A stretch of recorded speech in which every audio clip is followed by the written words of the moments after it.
Good morning, class. Today I'm going to be dictating your test only, so make sure that you access your speed building.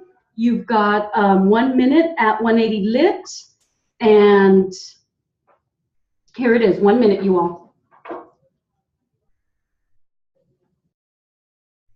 I think that no matter how we slice it, the action of the House of Representatives in remaining adamant and in remaining determined not to accept certain of the Senate amendments that would have effective cost savings was irresponsible. Some of those people who sat on that very committee, and that committee stood as a solid block, are the same people who make the best speeches in the country talking about balancing the budget. One of them, in fact, is from my own state of Ohio, and he prides himself on being one of the great conservatives of America, and he prides himself about balancing the budget and cutting out excessive spending. But the fact is that with respect to the amendment that I had offered and the Senate had accepted, he was adamant and maybe stronger than some of the others on that committee. The New York Times on July 21, 1980 summarized this situation very well. In an editorial entitled "Austerity Begins with Student Aid," they state as follows. There's plenty of cheap talk now and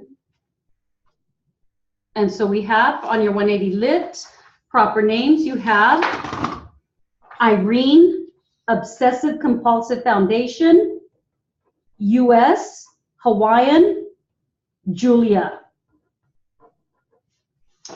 This is going to be then 180 lit for your mock for 5 minutes, and it's like a story, okay? About 15 years ago, I got a call from a woman named Irene. She had found my name by calling the Obsessive Compulsive Foundation and asking for someone who might help her with her hoarding problem. Irene was 53 and she had just separated from her husband of many years. She had 2 children, a 13-year-old daughter who was away at a boarding school and a 9-year-old son who lived at home with her. Her husband had been after her for years to get rid of her clutter, but the clutter only kept growing. She would start to get rid of some of her things and then find that she couldn't. Her husband told her to clean it up or he would not stay with her any longer. Irene couldn't clean it up, so he left. Now she was worried that she would lose her children too in the upcoming divorce because of the condition of her house. On the day I went to meet Irene and to see her house for the first time, I spotted her home right away as I turned onto the street. Despite the view the house had from a tall hill, the house itself looked dark and gloomy. Overgrown trees and bushes hid much of it from the street. The paint was peeling and the fence needing fixing. A car parked in the driveway was packed to the top with papers and clothes. As I walked up to the house, I could see boxes and papers and clothes and lots of objects pressed up against the windows. I knocked on the front door but got no answer. I found a side door and knocked on that too. Behind me, a door to the garage opened and out stepped Irene, a slightly overweight woman with brown hair and a friendly smile. She introduced herself with a friendly laugh and invited me inside. "You can't get into the house that way. You have to come in through the garage," she said. Inside the garage, I found a narrow path through a chest-high jumble of boxes and tools and bags and close to the only door in her house that wasn't blocked with debris. After talking with Irene for only a few minutes, I came to understand that she was a smart and articulate woman whose house did not reflect her true self. Like other hoarders I had come to know, Irene was tormented by her living conditions and by her inability to do anything about it. While she was happy to meet me and get to know me, she felt that she was already wasting my time since her problems were, according to her, not important to anyone but herself. The reality is that there is a good chance that all of us know someone with a hoarding problem. Recent studies put the rate at somewhere between 3 and 5% of the US population. All of us have the tendency to want to save things that have some meaning for us, or we procrastinate about putting our things away. But why is it that some people go way too far? Some researchers believe that people who hoard care more about objects than they do about people. While that isn't the only theory floating around at this time, that is one of them. Irene, however, did not seem to fall into that category at all. She had a wide circle of friends, and it was easy to see why people liked her. One day, as she and I were talking about why she had saved an ad for new car tires she got in the mail, she started laughing when she noticed the ad's headline, "Save this ad." She told me that one of her favorite things to do was to make a connection between people with the same interests she has, and that was one of the reasons she had so much trouble getting rid of anything. Irene was well educated, and she seemed to have a wide range of interests. She also had a story to tell about almost everything she owned. Almost all of them were detailed and interesting to listen to. One day she found a piece of paper with a name and phone number on it among the pile of things on her kitchen table. I asked her about it, and this is what she told me. "This is a young girl that I met at a store about 2 years ago. She is Hawaiian, and she had such great stories to tell about growing up there.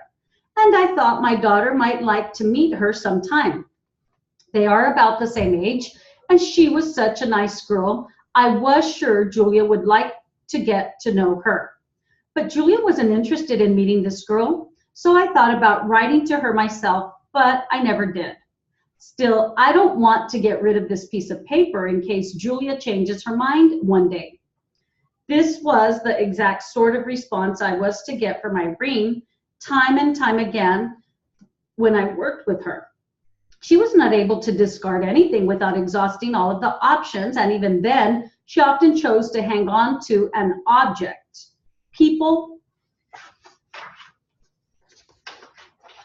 and I'm sorry about this little message that's popping up. I'm sorry. We have 1 minute at 200 jury charge.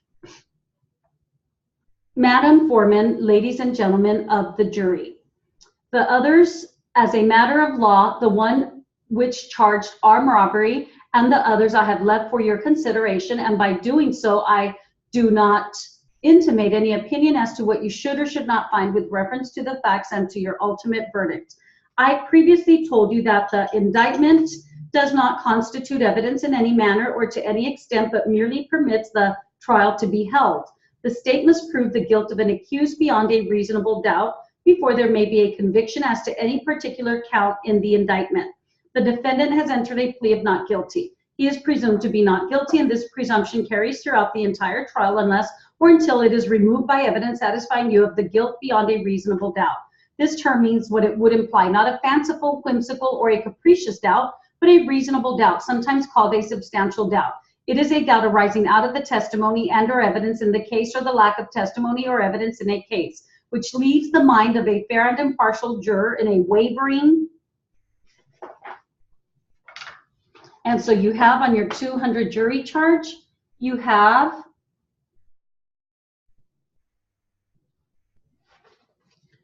the people in quote, state of California, People's California note-taking, hyphenated. This is going to be 200 jury charge for 5 minutes. Jury service is very important, and I would like to welcome you and thank you for your service. Before we begin, I am going to describe for you how the trial will be conducted and explain what you and the lawyers and I will be doing.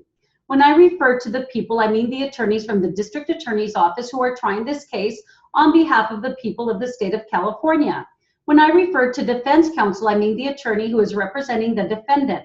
The first step in the trial is the people's opening statement. The defense may choose to give an opening statement then or at the beginning of the defense case. The purpose of an opening statement is to give you an overview of what the attorneys expect the evidence will show.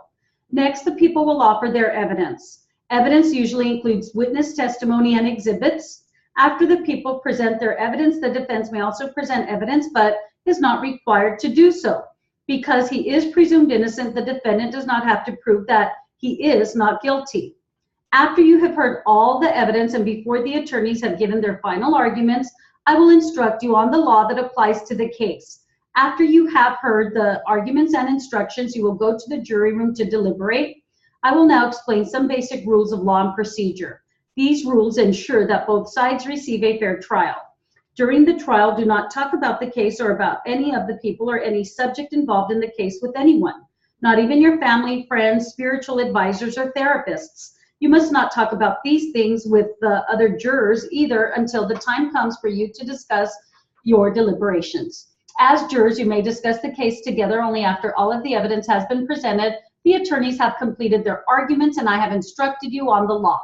After I tell you to begin your deliberations, you may discuss the case only in the jury room and only when all jurors are present.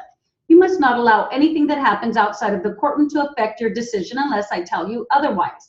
During the trial, do not read, listen to, or watch any news report or commentary about the case. Do not do any research on your own or as a group. Do not use a dictionary or other reference materials, investigate the facts or law, conduct any tests or experiments, or visit the scene of any event involved in this case. If you happen to pass by the scene, do not stop or investigate. During the trial, do not speak to any party, witness, or lawyer involved in the trial. Do not listen to anyone who tries to talk to you about the case or about any of the people or subjects involved in it. If someone asks you about the case, tell him or her that you cannot discuss it. If that person keeps talking to you about the case, you must end the conversation. When the trial has ended and you have been released as jurors, you may discuss the case with anyone. But under California law, you must wait at least 90 days before negotiating or agreeing to accept any payment for information about the case. If you receive any information about this case from any source outside of the trial, even unintentionally, do not share that information with any other juror. If you do receive such information, or if anyone tries to influence you or any other juror, you must immediately tell the bailiff. Some words or phrases that may be used during this trial have legal meanings that are different from their meanings in everyday use. These words and phrases will be specifically defined in the instructions. Please be sure to listen carefully and follow the definitions that I give you. Words and phrases not specifically defined in the instructions are to be applied using their ordinary everyday meanings. Keep an open mind throughout the trial. Do not make up your mind about the verdict on any issue until after you have discussed the case with the other jurors during the deliberations. Do not take anything I say or do during the trial as an indication of what I think about the facts, the witnesses, or what your verdict should be. Do not let bias, sympathy, prejudice, or public opinion influence your decision. You have been given notebooks and may take notes during the trial. Do not remove them from the courtroom. You may take your notes into the jury room during deliberations. Here are some points to consider if you take notes. 1, note-taking may tend to distract you. It may affect your ability to listen carefully to all the testimony and to watch the witnesses as they testify. And 2, you may use your notes only to remind yourself of what happened during the trial, but remember if your notes may be inaccurate or incomplete. I do not mean to discourage you from taking notes. I believe you may find it helpful. I will now explain the presumption of innocence and the people's burden of proof. The defendant has pleaded not guilty to the charge. The fact that a criminal charge has been filed against the defendant is not evidence that the charge is true. You must not be biased against the defendant just because he has been arrested, charged with a crime, or brought to trial. A defendant in a criminal case is presumed to be innocent. This presumption requires that the people prove each element of a crime and any special allegations beyond a reasonable doubt.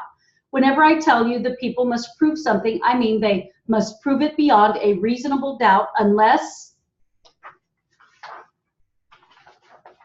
and we'll get ready for your Q&A, 1 minute.